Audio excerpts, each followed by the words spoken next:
Hello உறவுகளே, நம்ம வீடியோவில் என்ன பார்க்க போகிறோம்னா, இப்போ கோதுமை மாவு வந்து குயிக்காக பிசைகிறது எப்படி, சாஃப்டாக வர்றது எப்படின்னு நம்ம பார்க்க போகிறோம். சரிங்களா? இப்போ வந்து நான் ஒரு பாத்திரத்தில் எனக்கு தேவையான அளவு மாவு எடுத்து வச்சுட்டேன்.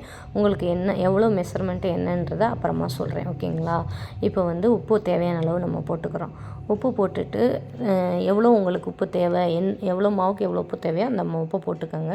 நான் எங்கள் வீட்டுக்கு எவ்வளோ தேவையோ எடுத்துகிட்டு அதுக்கான உப்பை போட்டிருக்கேன்.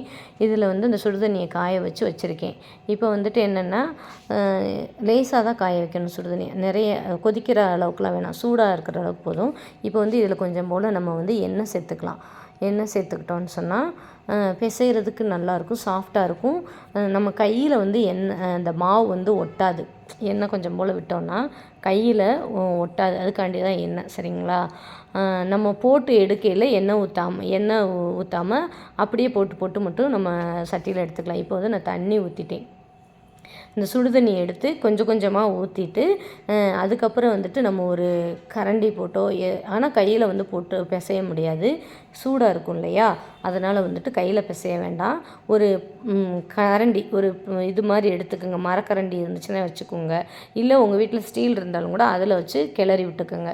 நான் வந்து அந்த மாதிரி தான் ஃபஸ்ட்டு கிளறி விட்டுருக்கேன். நல்லா கிளறி விட்டு அதை வந்து மாவு ஒன்றோட ஒன்று ஒட்டுற மாதிரி நம்ம கிளறிக்கணும். அந்த சூடும் கொஞ்சம் நேரத்தில் நம்ம கிளற ஆற ஆரம்பிச்சிடும். அது ஆறுனதுக்கப்புறம் நம்ம வந்துட்டு பாருங்கள், நான் கிளறேன் பாருங்கள் எப்படி கிளறிட்டுருக்கேன்னு. இந்த மாதிரி கைவிடாமல் கிளறிக்கிட்டே இருக்கணும்.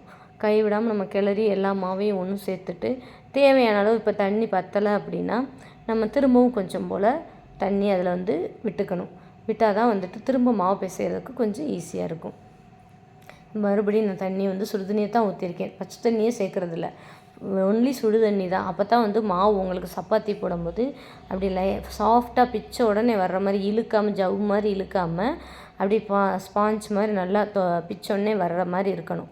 அந்த மாதிரி நம்ம வந்து சுடு தண்ணியை வந்து வெதுப்பாக காய வச்சுக்கணும். வெதும்ப காய வச்சுக்கணும். இருந்தாலும் நம்ம கை விட்டு கிளறணும்னா சூடு தாங்க முடியுமோ என்னமோ, அதனால் நான் அந்த மரக்கரண்டியில் கிளறிட்டுருக்கேன். சரிங்களா? நல்லா ஒன்று விடாமல் அந்த மாவு ஃபுல்லாக வர மாவு பூரா நல்லா சுற்றி கிளறி விட்டுட்டு இன்னும் தேவைப்பட்டால் தண்ணி ஊற்றிக்கணும். நான் வந்து எனக்கு மாவு நிறைய அறுக்கிறதுனால நான் எக்ஸ்ட்ரா தண்ணியை ஊற்றி நான் தேவையான அளவு தான் அந்த தண்ணி வச்சுருக்கேன். இந்த மாவுக்கு இவ்வளோ தண்ணி அப்படின்னு சொல்லிட்டு நான் உங்களுக்கு அப்புறம் லாஸ்ட்டாக வந்து அதை காமிப்பேன். சரிங்களா? எந்த கப்பில் மாவு எடுத்தேன், எந்த டம்ளரில் தண்ணி வந்து அளவாக வச்சேன் அப்படின்னு சொல்லிட்டு. அவ்வளோதான் அந்த தண்ணி. அந்த தண்ணியிலேயே நான் வந்து பிசைஞ்சிருக்கேன். இப்போ வந்து நான் கையை விட்டு பிசைய போகிறேன். ஏன்னா கொஞ்சம் அந்த சுடு தண்ணி ஆறிடுச்சு. கையை விட்டு நல்லா பிசைஞ்சு அது எல்லா மாவையும் ஒன்று சேர்த்து நல்லா நம்ம வந்து கையில் தான் பிசைகிறோம். ஆனால் வந்துட்டு ரொம்ப கஷ்டப்படலாம் தேவையில்லை. நார்மலாக நம்ம வந்து எப்படி பிசைவோமோ அது மாதிரி பிசைஞ்ச போதும். போட்டு அடிக்கிறது இது பண்ணுறது அப்படிலாம் இல்லை. நான் வந்து நார்மலாக தான் மாவை வந்து பிசைஞ்சேன், வேறு எதுவுமே இல்லை. கொஞ்சம் லைட்டாக திரும்பவும் கூட கொஞ்சம் தண்ணி ஊற்றிக்கிட்டேன். அந்த எவ்வளோ தண்ணி மெஷர்மெண்ட் டம்ளரில் எடுத்தோன்னோ அந்த தண்ணியை ஃபுல்லாக ஊற்றிட்டேன். அதில் ஒரு சொட்டு கூட தண்ணி இல்லை. அந்த தண்ணியை ஃபுல்லாக ஊற்றி பிசைஞ்சதுனால தான் மாவு வந்து உங்களுக்கு இன்னும் கொஞ்சம் நேரத்தில் என்ன பக்குவத்தில் இருக்குன்றதை நான் ஃபுல்லாக காட்டுறேன் பாருங்கள்.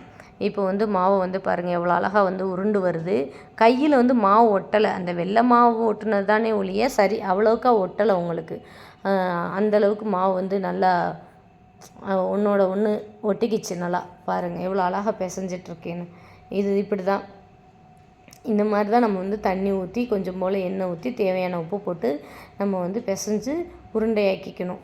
இப்போ ஓரளவுக்கு உருண்டுருச்சுங்களா? இப்போ வந்து நான் எந்த கப்பில் எடுத்தேன்றதை உங்களுக்கு சொல்கிறேன். அங்கனக்குள்ளே ப்ளூ கலரில் மாவு இருக்குது பார்த்தீங்களா? அந்த கப்பில் தான் வந்துட்டு 4 கப்பு மாவு எடுத்தேன். இப்போ கிளாஸ் வந்து இந்த கிளாஸ் தான் வந்து அளவு கிளாஸு. இந்த கிளாஸில் தான் வந்துட்டு நான் வந்து 2 டம்ளர் தண்ணி ஊற்றிருக்கேன். நிறையெல்லாம் ஊற்றலை, 2 டம்ளர் தான். இந்த கிளாஸில் 2 டம்ளர் தண்ணி. இதில் 2 டம்ளர் தண்ணி ஊற்றி நல்லா ஹீட் பண்ணிவிட்டு அதுக்கப்புறம் வந்துட்டு நான் அந்த மாவில் கலந்துருக்கேன். இப்போ மெஷர்மெண்ட்டு மாவு கப்பு வந்து எவ்வளோ எடுத்தேன்னு சொல்லி காட்டுறேன் பாருங்கள். இந்த கப்பு தான். இந்த கப்பில் தான் நான் 4 கப்பு மாவு எடுத்துக்கிட்டேன். உங்களுக்கு என்ன கப்பில் மாவு எடுக்கணும், உங்கள் வீட்டில் என்ன மெஷர்மெண்ட்டு கப்பு வச்சுருக்கீங்களோ உங்கள் வீட்டுக்கு தேவையான அளவுக்கு நீங்கள் வந்து எடுத்துக்கோங்க. 4 கப்பு, அந்த கப்பில் 4 கப்பு மாவு தான் இந்த மாவு.